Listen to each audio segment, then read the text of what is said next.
คงไม่มีใครไม่รู้จักโกโก้หรือช็อกโกแลตซึ่งเป็นของหวานสุดโปรดของหลายๆคน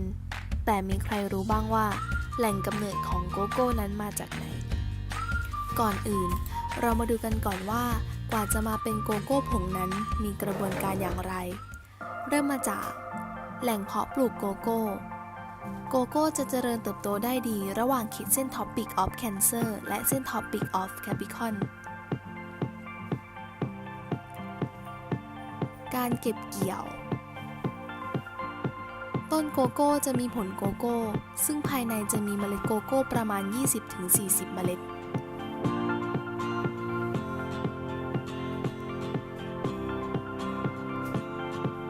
การหมักจะทำให้เมล็ดโกโก้มีรสชาติของโกโก้ที่เข้มข้นขึ้นการตากแห้งเมล็ดโกโก้จะถูกนำไปตากแดดให้แห้งเป็นเวลา 2-3 วันจากแหล่งเพาะปลูกสู่โรงงานการผลิตการคั่วเมล็ดโกโก้จะถูกคั่วครั้งละเยอะๆเพื่อรสชาติดั้งเดิมของเมล็ดโกโก้ที่ไม่เปลี่ยนแปลงไปและทำให้รสชาติของโกโก้ชัดเจนขึ้นการร่อนเมล็ดโกโก้จะถูกบดและร่อนเปลือกออกให้เหลือแค่เนื้อโกโก้การผสมเนื้อโกโก้หลายๆแบบจะถูกนำมาผสมรวมเข้าด้วยกันขึ้นอยู่กับสูตรส่วนผสมการบดหลังจากผสมน้ำตาลลงไปก็จะทำการบดเนื้อโกโก้ให้ออกมาเป็นผงโกโก้และอินโดนีเซียได้รับการจัดอันดับโดยองค์การโกโก้นานาชาติให้เป็นประเทศผู้ผลิตเมล็ดโกโก้รายใหญ่ที่สุดในโลกเป็นอันดับที่ 3และยังเป็นศูนย์กลางช็อกโกแลตและผลิตภัณฑ์จากโกโก้นอกจากนี้อินโดนีเซียยังเป็นผู้นำด้านการผลิตและแปรรูปโกโก้ของเอเชียทางกลุ่มจึงเลือกนำเข้าผงโกโก้จากประเทศอินโดนีเซียเนื่องจากประเทศไทยมีอุตสาหกรรมการแปรรูปน้อยทำให้ยังมีต้นทุนที่สูงไม่คุ้มค่าต่อการสร้างโรงงานแปรรูปเองและผลผลิตของเรายังสู้มาตรฐานโลกไม่ได้จึงทำให้วงการโกโก้ในประเทศไทยยังไม่พัฒนาเท่าที่ควรเมื่อได้ทำการตกลงที่จะนำเข้าสินค้าคือผงโกโก้ต่อมาคือกระบวนการตกลงซื้อขายสินค้าโดยบริษัทของเราจะทำการตกลงซื้อขายสินค้ากับโรงงานผลิตโกโก้สำเร็จรูปในประเทศอินโดนีเซียโดยได้ทำการตกลงทำงานตามพื้นฐานการนำเข้าสินค้าร่วมกันดังนี้ 1. ตั้งวัตถุประสงค์การนำเข้าบริษัทต้องนำเข้าผงโกโก้ที่มีคุณภาพจากแหล่งผลิตชั้นดีเข้ามาจำหน่ายให้กับกลุ่มลูกค้าที่ต้องการนำผงโกโก้ไปผลิตเป็นสินค้าเพื่อจำหน่ายต่อไป 2. ค้นหาซัพพลายเออร์ที่เหมาะสมดูช่องทางในการขนส่งต้นทุนและวิธีการกระจายสินค้า 3. ศึกษากฎหมายทางการค้าระหว่างประเทศกฎหมายการนำเข้าการลดหย่อนภาษีและสิทธิประโยชน์ทางภาษี 4. ทำการติดต่อกับซัพพลายเออร์ที่เลือก 5. ทำการตกลงราคาข้อกำหนดและเงื่อนไขต่างๆ 6. ติดต่อกับธนาคารเพื่อเปิด LC เพื่อใช้ในการชำระค่าสินค้ากับซัพพลายเออร์ Letter of Credit หรือ LC ซึ่งเป็นเอกสารที่ธนาคารออกให้กับผู้ขายตามการร้องขอหรือตามคำสั่งของผู้ซื้อว่าถ้าผู้ขายยื่นเอกสารถูกต้องครบถ้วนตามที่ LC ระบุแล้วธนาคารก็จะจ่ายเงินให้ทันทีหรือตามระยะเวลาที่กำหนดไว้ในส่วนของการจัดการเอกสารส่งออกจากอินโดนีเซียผู้ขายสินค้าต้องมีการเตรียมเอกสารดังนี้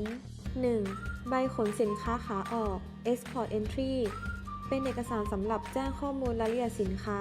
ชนิดจำนวนและราคาให้กับกรมศุลกากรทราบเพื่อที่จะได้นำมาคิดคำนวณภาษีและเก็บข้อมูลการส่งออกเพื่อนำใช้ยื่นผ่านวิธีศุลกากรในการขนออกสินค้า 2. บัญชีราคาสินค้า Commercial Invoice เป็นเอกสารสำคัญที่ผู้ส่งออกต้องออกให้กับผู้นำเข้าใช้สำหรับแนบพร้อมกับเอกสารอื่นเพื่อออกสินค้ากับกรมศุลกากรหรือเป็นใบแจ้งหนี้ที่ต้องแจกแจงรายละเอียดสินค้าจำนวนราคาและความรับผิดชอบที่ระบุใน Incoterm ที่ตกลงซื้อขาย 3. บัญชีรายละเอียดบรรจุหีบห่อ Packing List เอกสารที่แสดงรายละเอียดสินค้าลักษณะของหีบห่อจำนวนของหีบห่อน้ำหนักของสินค้าทั้งน้ำหนักรวมและน้ำหนักสุทธิการกำหนดเลขลำดับระบุ Shipping Mark ในการระบุรายละเอียด Shipping Mark นี้อาจมีการระบุตราอื่นๆที่ต้องการเช่น Barcode และตราสัญลักษณ์กระดาษรีไซเคิลหรือข้อควรระวังอื่นๆ เช่น ทิศทางการตั้งกล่อง หรือระวังไม่ให้เปียกน้ำหรือวางซ้อนได้ไม่เกิน 10 ชั้นเป็นต้น 4. ใบตราส่งสินค้า Bill of Lading เป็นเอกสารสำคัญที่สุดเมื่อมีการส่งสินค้าทางทะเล Bill of Lading เป็นใบรับรองการรับมอบสินค้าของบริษัทเรือที่ทำหน้าที่ส่งสินค้าซึ่งจะส่งให้กับผู้ส่งออก ใบตราส่งสินค้าทางทะเลเป็นเอกสารแสดงสิทธิ์ในสินค้า และเป็นหลักฐานสัญญาของบริษัทเรือที่จะขนส่งสินค้าทางเรือของประเทศส่งออกไปยังประเทศท่าเรือปลายทาง 5. ใบอนุญาตหรือหนังสืออนุญาตสำหรับสินค้าควบคุมการส่งออกหรือ License 6. ใบรับรองแหล่งกำเนิดสินค้า Certificate of Origin จะเป็นเครื่องแสดงถึงถิ่นกำเนิดโกโก้ที่ผลิตในประเทศอินโดนีเซียซึ่งเป็นแหล่งกำเนิดของสินค้าและสามารถนำเอกสารนี้ไปใช้ลดหย่อนภาษีการนำเข้าสินค้าได้ตามเงื่อนไขสิทธิพิเศษทางการค้าเสรีได้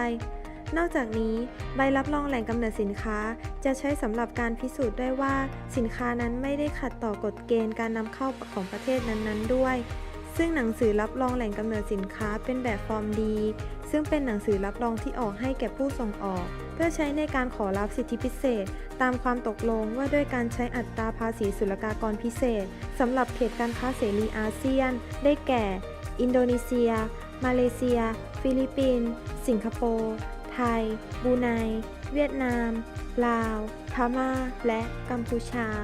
ในกรณีนี้ บริษัทผู้ส่งออกได้จ้างเฟรดฟอร์เวิร์ดเดอร์ที่ให้บริการนำเข้าและส่งออกเป็นตัวแทนในการดำเนินงานในการจัดหาผู้บริการขนส่งทางเรือ และมีการดำเนินเอกสารด้านพิธีการศุลกากรขาออกที่จัดการเอกสาร Invoice Packing List รวมถึงเอกสารสำคัญอื่นๆ เช่น Certificate of Origin และ License ต่างๆ เพื่อให้การดำเนินงานต่อไปอย่างราบรื่น เอกสารมีความถูกต้องและสัมพันธ์กัน เป็นไปได้อย่างรวดเร็วฉับไว หากเอกสารมีข้อมูลที่ไม่ถูกต้องนั้นจำเป็นต้องมีการแก้ไขเอกสารเพื่อให้เอกสารถูกต้องเสียก่อนที่จะดำเนินงานผ่านพิธีการมิฉะนั้นการส่งออกอาจมีปัญหาตามมาภายหลัง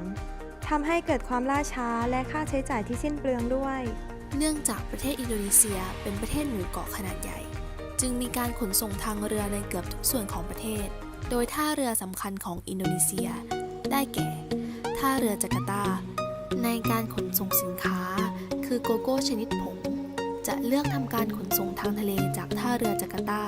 ส่งมายังท่าเรือกรุงเทพหรือท่าเรือคลองเตยโดยขนส่งสินค้าแบบ Consolidate เป็นการขนส่งแบบรวมกันกับสินค้าของเจ้าอื่นๆเนื่องจากสามารถประหยัดต้นทุนในการขนส่งสินค้าได้หากเราสั่งสินค้าไม่เต็มตู้เมื่อทำการส่งสินค้าจากท่าเรือจาการ์ตาเพื่อส่งมายังท่าเรือกรุงเทพจะใช้เวลาในการเดินทางประมาณ 7-10 วัน โดยการขนส่งจะนำสินค้าหรือผงโกโก้ที่เป็นกระสอบบรรจุลงในตู้คอนเทนเนอร์เพื่อลงจากท่าเรือจาการ์ตาขนส่งมายังประเทศไทยที่ท่าเรือกรุงเทพในการจัดการดำเนินพิธีการศุลกากรนำเข้าสินค้าทางบริษัทจะให้คอสตอมโบรกเกอร์เข้ามาช่วยในการดำเนินงานจัดการเอกสารต่างๆและการชำระภาษีให้กับทางบริษัทเพื่อทำให้มีความรวดเร็วในการจัดทำเอกสารและการได้รับสินค้าที่รวดเร็วหลังจากนั้นจะมีการนำสินค้ามายังโรงงานเพื่อทำการรีแพคเกจจิ้งและทำการส่งต่อไปให้ลูกค้าที่เป็นรายย่อยและลูกค้ารายใหญ่ที่ต้องการสินค้าจำนวนมากทางบริษัทก็จะดำเนินงานจัดส่งสินค้าตามคำสั่งซื้อต่อไปในส่วนของการจัดการดำเนินงานพิธีศุลกากรขาเข้าจะมีการจ้างให้คัสตอมโบรกเกอร์ช่วยจัดการในการเตรียมเอกสารขาเข้าเพื่อยื่นต่อศุลกากรให้สามารถนำสินค้าออกมาเพื่อสินค้าส่งไปยังบริษัทผู้ซื้อได้หลังจากได้รับสินค้าผู้ซื้อได้นำสินค้ามาจัดจำหน่ายซึ่งเอกสารที่เกี่ยวข้องในการนำเข้าสินค้ามีดังนี้ 1. บัญชีราคาสินค้า Commercial Invoice 2. บัญชีรายละเอียดบรรจุหีบห่อ Packing List 3. ใบตราส่งสินค้า Bill of Lading 4. ใบสั่งปล่อยสินค้า Delivery Order ผู้นำเข้าจำเป็นจะต้องใช้เอกสารนี้สำหรับนำไปปล่อยตู้สินค้าที่ท่าเรือท่าอากาศยานโดยผู้ที่จะออกให้คือผู้ให้บริการขนส่งระหว่างประเทศ 5. Import Entry เป็นเอกสารที่ศุลกากรเป็นผู้ออกให้กับผู้นำเข้าสินค้าต้องกรอกรายละเอียดเอกสารต่างๆให้สมบูรณ์เพื่อ พื่อยื่นผ่านพิธีการศุลกากรสำหรับเป็นหลักฐานการขอชำระภาษีนำเข้าสินค้าต่อไป 6. ใบรับรองแหล่งกำเนิดสินค้า Certificate of Origin จากผู้ส่งออกเพื่อสิทธิพิเศษทางภาษีสามารถนำมาลดหย่อนภาษีในพิธีศุลกากรขาเข้าได้ โดยกลุ่มลูกค้าเป้าหมายในประเทศไทยได้แก่ โรงงานผลิตขนมหวาน โรงงานผลิตเบเกอรี่ โรงงานผลิตช็อกโกแลต ห้างสรรพสินค้า ร้านค้าปลีกรายใหญ่ ร้านค้าปลีกรายย่อย ร้านเบเกอรี่ทั่วไป ที่ต้องนำผงโกโก้มาเป็นวัตถุดิบในการผลิตสินค้าต่อไป โดยสินค้าจะมีความต้องการที่มากขึ้นโดยเฉพาะในช่วงเทศกาลสำคัญ